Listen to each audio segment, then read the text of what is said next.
An off-duty security guard who found himself in the middle of a bank robbery in Florida yesterday is being hailed as a hero. The security cameras caught it all as Ruben Torres held the robber at gunpoint until police arrived. Incredibly, it's not the first time something like this has happened to him. We're going to get the story from him exclusively now, and Ruben Torres joins us. Good morning, sir. Good morning. So you're in the bank, and when did you become aware that something suspicious was going on? When the guy came in and put a bag over his head. he put a Walmart bag over his head. And you thought, whatever's going on here next is probably not going to be so good.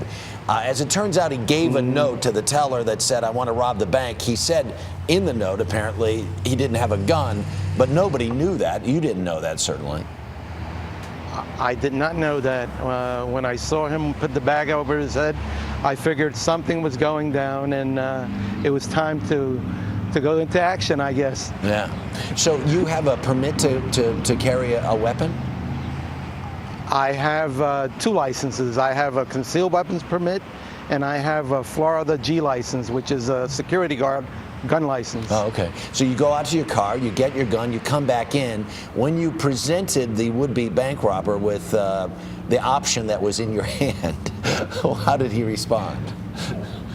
Well, when I walked in, he was just getting up to the teller and handing her the note. I went over to one of the other tellers and asked her what was going on. What did he want? She said money, and I said, okay.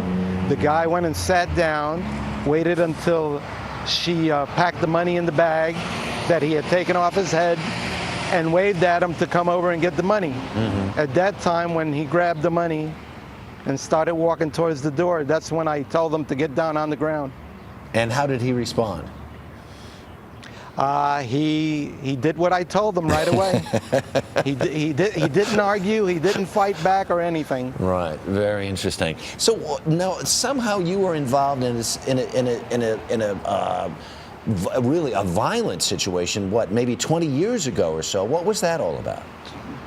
23 years to be exact. A guy named William Cruz, if I could name him, shot 2 police officers, 4 civilians, killed all 6 of them, and wounded 12 other people.